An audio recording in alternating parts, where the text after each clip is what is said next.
1972ல அப்பாலோ விண்வெளி வீரர்கள் நிலவுல இறங்கி ஒரு புகைப்படம் எடுக்கறாங்க. ம் அந்த போட்டோவோட பேக்ரவுண்ட்ல எந்த ஒரு மறைவும் இல்லாம ரொம்ப தெளிவா பிரம்மாண்டமான ஒரு முக்கோண வடிவ விண்கலம் மிதந்துட்டு இருக்கு. ஆமா, அது ஒரு மிகப்பெரிய சென்சேஷன். ஆனா இந்த புகைப்படம் பல தசாப்தங்களா யாருக்குமே தெரியாம மறைக்கப்பட்டு இப்போ சமீபத்துல தான் வெளியுலகத்துக்கு வந்திருக்கு. கரெக்ட். சரி, இத கொஞ்சம் விரிவா பாப்போம். இன்னைக்கு நம்ம ஆழமான அலசல்ல கடந்த 80 வருஷமா இந்த உலகத்தோட தலையெழுத்தையே மாத்தக்கூடிய ஒரு உண்மைய ஒரு அரசாங்கம் எப்படி ஏன் மறைச்சு வச்சிருக்குன்னு பார்க்க போறோம். கண்டிப்பா, ஏன்னா இது சாதாரண விஷயம் கிடையாது. ஆமா, இது வெறும் இன்டர்நெட் வதந்தி கிடையாது.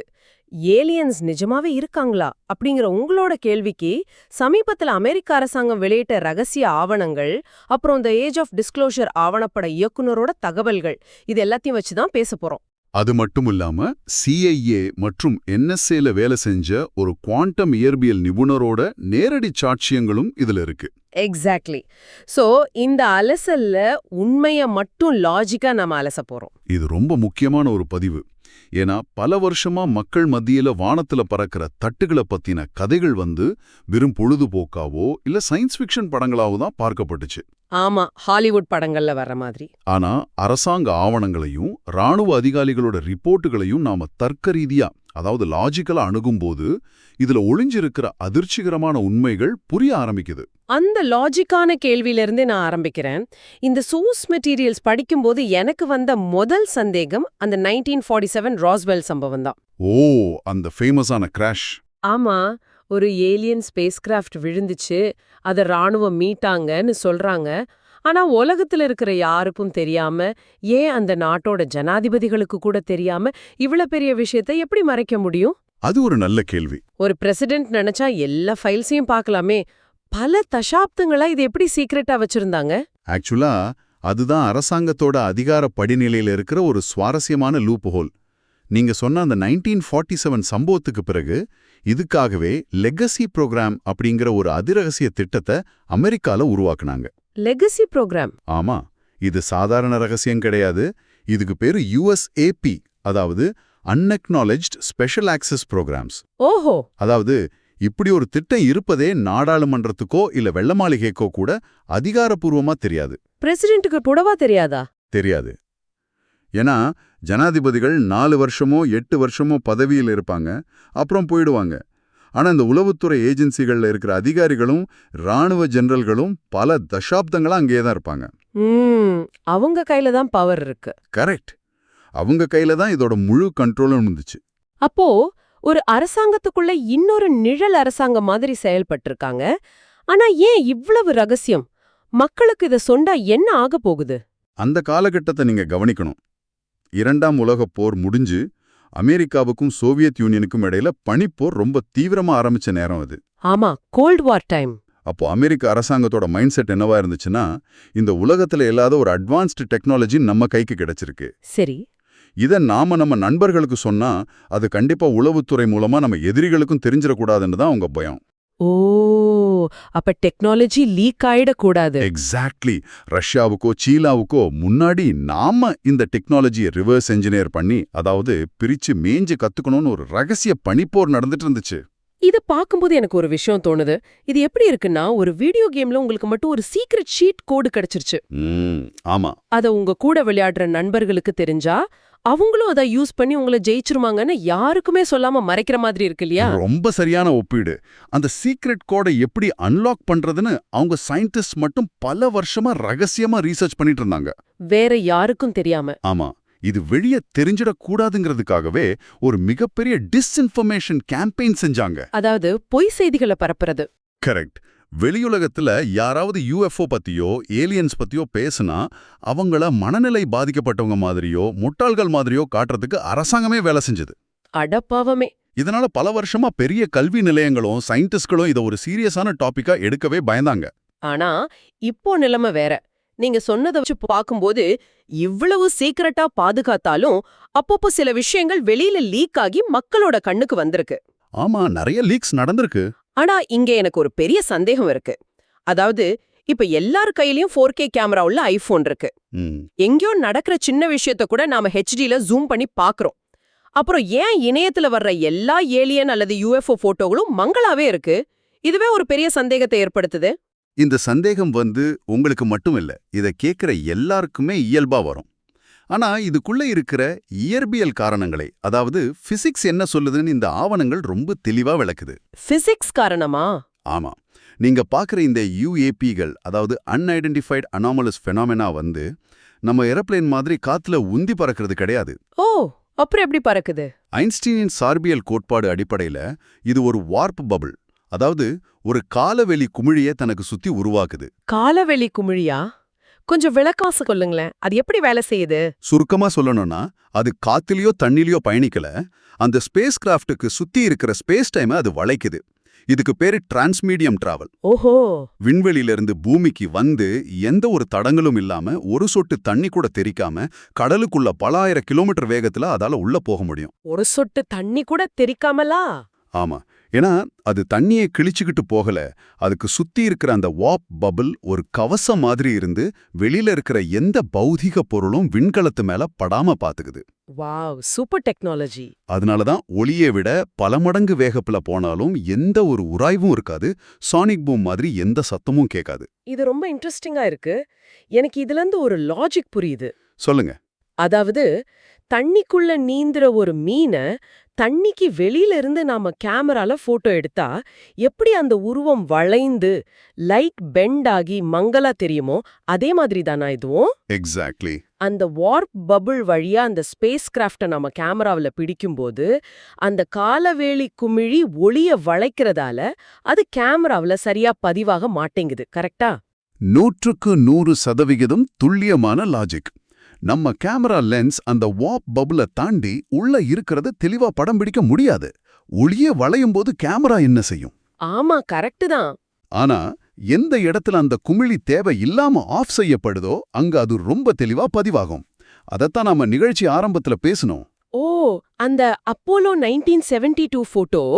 ஆமா, விண்வெளியில எந்த ஒரு காரகட்டமோ காத்தோ இல்லாத வெற்றிடத்துல, அதாவது வேக்யூம்ல அந்த விண்கலம் குமிழியோ ஆஃப் பண்ணிருக்கலாம். ஓஹோ, அதனாலதான் அந்த முக்கோண விண்கலம் விண்வெளி வீரர்களோட கேமராவுல அவ்ளோ தெளிவா பதிவாகியிருக்கு. ஆமா, எந்த லைட் பெண்டிங்கும் அங்க இல்ல. கேக்குறப்பவே ஒரு நிமிஷம் சிலிர்க்குது. சரி, இந்த ஆவணங்கள்ல நான் கவனிச்சு இன்னொரு விசித்திரமான பேட்டர்ன் இருக்கு. என்ன பேட்டர்ன்? இந்த ஏலியன்ஸோ இல்ல யுஏபிகளோ சும்மா ரேண்டமா எல்லா இடத்துலயும் சுத்துறது கிடையாது. எங்கெல்லாம் அணு ஆயுத தளங்கள் இருக்கோ, எங்கெல்லாம் யுரேனியம் சுரங்கங்கள் இருக்கோ, அங்கதான் அதிகமா ரிப்போர்ட் ஆயிருக்கு. இது ரொம்ப முக்கியமான பாயிண்ட். நாம என்ன அவங்களுக்கு ஒரு சயின்ஸ் எக்ஸ்பெரிமெண்டா? ஏன் நம்ம நியூக்ளியர் சைட்ஸ் மேல அவங்களுக்கு இவ்ளோ ஆர்வம்? இது அரசாங்கத்தை பல வருஷமா தூங்க விடாம பண்ணிட்டு இருக்கிற ஒரு விஷயம். அவங்களுக்கு நம்ம அணு ஆயுதங்கள் மேல ஆர்வம் இருக்கா இல்ல கவலை இருக்கான்னு தெரியல. ஆனா ஏதோ ஒரு ரீசன் இருக்கு. கண்டிப்பா. இதுல நடந்த சில சம்பவங்கள் ரொம்பவே பகீரானவ. சோவியத் யூனியன்ல, அதாவது இப்போதைய ரஷ்யாவுல பெல்லாகுராவிச் அப்படிங்கிற ஒரு அணு ஆயுத தளம் இருக்கு. ஓகே. 1980கள்ல ஒரு நாள் ஒரு யுஏபி அந்த தளத்துக்கு மேல பல மணி நேரம் மிதந்துட்டு இருந்திருக்கு. அப்போ கண்ட்ரோல் ரூம்ல இருந்தவங்களுக்கு ஒரு மிகப்பெரிய அதிர்ச்சி. என்ன நடந்துச்சு அங்க? அங்க இருந்த ராணுவ அதிகாரியும் எந்த பட்டனையும் அழுத்தல. ஆனா சிஸ்டம் ஆட்டோமேட்டிக்கா ஹேக் ஆகி அந்த தளத்துல இருந்த அணு ஏவுகணைகள் தானாகவே பாய தயாராகி லான்ச் கவுண்டவுன் ஆரம்பிச்சிடுச்சு. என்னது? நியூக்ளியர் லான்ச் கவுண்டவுனா? ஆமா, சரியா 15 வினாடிகள் அந்த கவுண்டவுன் ஓடி இருக்கு. யாருமே கண்ட்ரோல் பண்ணவோ அதை நிறுத்தவோ முடியாத ஒரு நிலைமை. 15 செகண்ட்ஸ்க்கு அப்புறம் அது தானா நின்னுடுச்சு. 15 செகண்ட்ஸ்ல நியூக்ளியர் வார். இது சும்மா ஒரு சயின்ஸ் ஃபிக்ஷன் கதை மாதிரி இல்ல, நம்ம உலகத்தோட பாதுகாப்பையே கேள்விக்குறியாக்குற ஒரு மிகப்பெரிய த்ரெட். ரொம்ப பெரிய நேஷனல் செக்யூரிட்டி த்ரெட் தான்.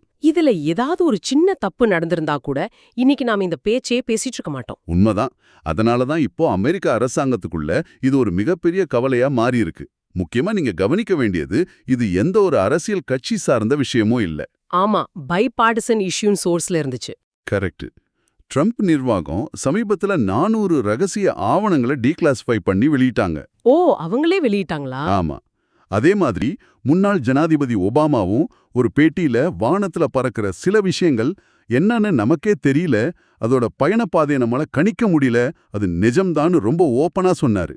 2 துருவங்கள்ல இருக்கிற தலைவர்களுமே இதை மறுக்கல அப்படிங்கிறது இதோட சீரியஸ்னஸை காட்டுது. அது மட்டும் இல்லாம மார்க்கோ ரூபியோ மற்றும் உளவுத்துறை அதிகாரி ஜிம் கிளாப்பர் போன்ற தலைவர்கள் இதுக்கு பின்னாடி இருக்கிற அரசியலை ரொம்ப தெளிவா சொல்றாங்க. அவங்க என்ன சொல்றாங்க? நம்ம கண்ணுக்கு தெரியாத ஒரு அட்வான்ஸ்டு டெக்னாலஜி நம்ம ஆகாசத்துல சுத்திட்டு இருக்கு. இது இப்படியே மறைச்சிக்கிட்டே இருந்தா நாளைக்கு 911 மாதிரியோ அல்லது பேர்ல் ஹார்பர் மாதிரியோ ஒரு அதிர்ச்சியான தாக்குதல் நடக்கும்போது நம்ம தற்காத்துக்க முடியாதுன்னு சொல்றாங்க. ஒரு ஸ்ட்ராட்டஜிக் சர்ப்ரைஸ். ஆமா, அதனால இந்த உண்மையை நம்ம மக்களுக்கு சொல்லணும் அப்படின்னு எந்தவித அரசியல் சார்பும் இன்றி நடுநிலையா இதை வெளிக்கொண்டு வர முயற்சிக்கிறாங்க.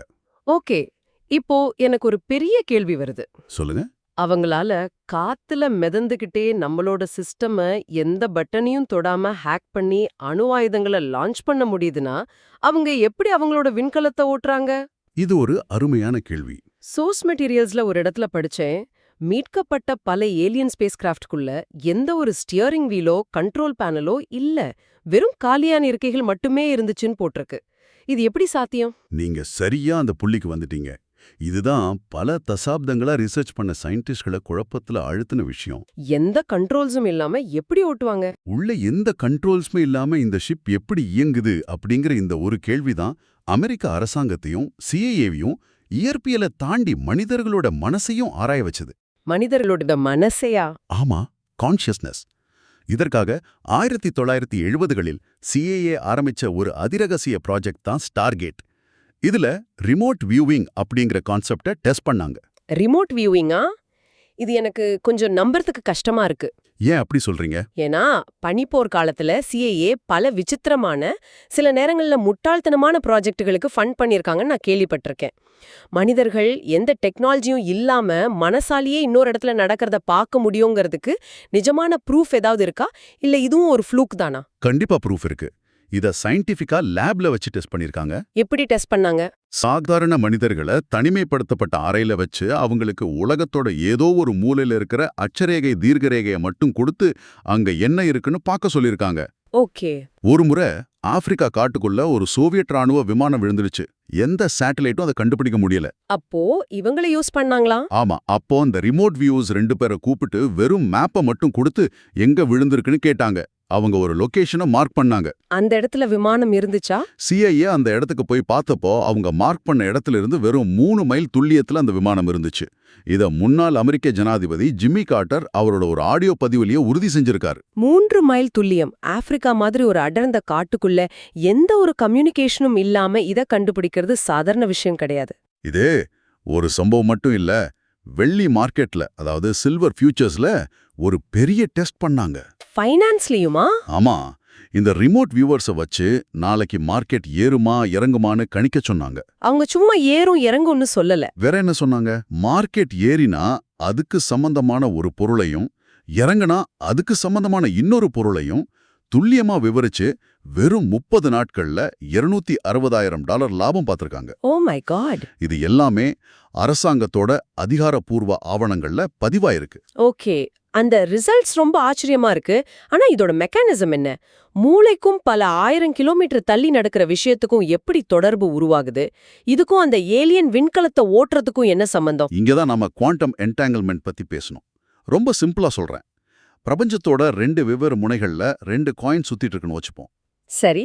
நீங்க ஒரு காயினை பிடிச்சு நிறுத்தி அது ஹெட்டா விழுந்தா பல ஒளியாண்டுகள் தள்ளி இருக்கிற இன்னொரு காயின் எந்த ஒரு தொடர்பும் இல்லாம உடனே டெய்லா விழும். இதுதான் என்டாங்கிள்மெண்ட். ஓ, அதாவது பிரபஞ்சத்துல எல்லா விஷயங்களும் ஏதோ ஒரு வகையில உன்னோட ஒன்னு கனெக்ட் ஆயிருக்கு. எக்ஸாக்ட்லி.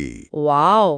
அப்போ மனித மூளையோட அலைகள் இந்த பிரபஞ்சத்துல இருக்கிற ஏதோட வேணாலும் கனெக்ட் ஆகலான்னு சொல்றீங்களா? சரியா சொன்னீங்க. சயின்டிஸ்டுகள் இப்போ என்ன நம்புறாங்கன்னா, அந்த ஏலியன் விண்கலங்கள்ல எந்த கண்ட்ரோல்ஸும் இல்லாததுக்கு காரணம் அதை ஓட்டுற பைலட்டோட மனசு அந்த விண்கலத்தோட என்ஜினோட நேரடியாக குவாண்டம் என்டாங்கிள்மெண்ட் மூலமா கனெக்ட் ஆகியிருக்கு. மனசை வச்சே ஓட்டுறாங்களா? ஆமா, அவங்க சிந்தனை மூலியமாவே அந்த விண்கலத்தை இயக்குறாங்க. எப்படி நம்மளோட ரிமோட் வியூவர்ஸ் வெறும் மூளையோட அலைகளை வச்சு இன்னொரு மூளையில நடக்கிறத பார்த்தாங்களோ, அதே குவாண்டம் தொடர்பை பயன்படுத்தி தான் அவங்க விண்கலத்தை ஓட்டுறாங்க. அப்ப மனசுதான் ஸ்டியரிங் வீல். கரெக்ட், மனசுதான் ஸ்டியரிங் வீல். இது நிஜமாவே மூளைய உலுக்குற மாதிரி இருக்கு. ஆக மொத்தம் இது ஏதோ வானத்துல பறக்கிற தட்டு பத்தின கதை மட்டும் இல்ல. இல்லவே இல்ல. நாம பல வருஷமா ஸ்கூல்ல படிச்ச இயற்பியல் விதிகள், மனித மூளை பத்தின புரிதல், இது எல்லாத்தையும் மொத்தமா மாத்தி எழுத போற ஒரு விஷயம். நம்ம கேப்போருக்கு ஒன்னு சொல்லிக்க விரும்புறேன். சொல்லுங்க. நாம இதுவரை பேசின விஷயங்கள் எல்லாமே சயின்ஸ் ஃபிக்ஷன் நாவல்ல வரக்கூடியதில்ல. அரசாங்க ஆவணங்கள், அதிகாரிகளின் சாட்சியங்கள் மற்றும் குவாண்டம் இயற்பியல் நிபுணர்களின் ஆராய்ச்சிகளின் அடிப்படையில பேசினது. கண்டிப்பா. இதுல நான் இறுதியா உங்களை யோசிக்க வைக்கிற ஒரு ஆழமான விஷயத்த சொல்ல விரும்புறேன். என்னது? நம்ம வீட்டு தோட்டத்துல நிறைய எறும்புகள் வரிசையா போயிட்டு இருக்கும். நாம பாட்டுக்கு அதை கடந்து போவோம், அதை தொந்தரவு பண்ண மாட்டோம். ஆமா, அது பாட்டுக்கு போவோம். அந்த எறும்புகளுக்கும் நாம இருக்கிறதே தெரியாது. நாம நம்ம வேலையில இருப்போம். ஆனா அந்த எறும்புகள் கொஞ்சம் கொஞ்சமா வளர்ந்து ஒரு நாள் கூட்டமா நம்ம வீட்டு ஹாலுக்குள்ள வந்து நம்ம சாப்பாட்டு மேசையில ஏறி பெரிய ஆபத்தா மாறினா நாம என்ன பண்ணுவோம்? அத உடனே ஒழிக்க பாப்போம் இல்லையா? அது நம்ம எல்லைக்குள்ள வரும்போது அது ஒரு ஆபத்து தான். அதே மாதிரிதான் பல 100 வருஷமா இந்த பிரபஞ்சத்துல நம்மள ஒரு சாதாரண உயிரினமா, ஒரு எறும்பு மாதிரி அமைதியா கவனிச்சிட்டு இருந்த ஏலியன்களுக்கு நாம எப்ப அணு ஆயுதங்களை கண்டுபிடிச்சு அணுகுண்டுகளை வெடிக்க வச்சோமோ அப்பவே நாம ஒரு ஆபத்தான உயிரினமா தெரிய ஆரம்பிச்சிருக்கலாம். ஓ, ப்ராப்ளமேட்டிக் ஸ்பீஷீஸ் ஆயிட்டோம் நாம. ஆமா, அதனாலதான் அவங்க அடிக்கடி நம்ம அணு ஆயுத தளங்களை கண்காணிக்கிறாங்க. நீங்க கொஞ்சம் யோசிச்சு பாருங்க. இந்த பிரபஞ்சத்துல நாம மட்டும் தனியா இல்ல, நம்ம விட பல 1000 மடங்கு அறிவான ஒரு சக்தி இருக்குன்னு முழு உலகத்துக்கும் உறுதியா தெரிஞ்சா என்ன ஆகும்? ரொம்ப பெரிய மாற்றம் வரும். மனிதர்கள் என்ற முறையில் நம்முடைய அடையாளமே மொத்தமா மாறிடும் இல்லையா? நமது மதம், நமது அரசியல், நமது அறிவியல் எல்லாமே வேறொரு பரிமாணத்துக்கு போகும். நாம இன்னும் எவ்வளவு தூரம் பயணிக்க வேண்டியிருக்குங்கிறது மட்டும்தான் இப்போதைக்கு இருக்கிற ஒரே உண்மை. ரொம்ப ஆழமான சிந்தனை. நீங்க சொல்ற மாதிரி நாம இந்த பிரபஞ்சத்துல சாதாரண எறும்புகளா இல்லையான்னு காலம் தான் பதில் சொல்லணும். கண்டிப்பா. இந்த ஆழமான அலசல்ல 80 வருஷ அரசாங்க ரகசியங்கள்ல ஆரம்பிச்சு வார்ப் பபிள், அணு ஆயுத தளங்கள் மற்றும் ரிமோட் வியூயிங்னு பல சுவாரஸ்யமான விஷயங்களை அந்த ஆவணங்களின் வழியா ரொம்ப லாஜிக்கா அலசணும். இது கண்டிப்பா உங்க எல்லாருக்கும் புதுசாகவும் சிந்திக்கிற மாதிரியும் இருந்திருக்கும்னு நம்புறோம்.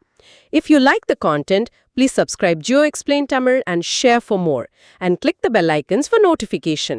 மீண்டும் ஒரு சுவாரஸ்யமான ஆழமான அலசலில் சந்திப்போம்.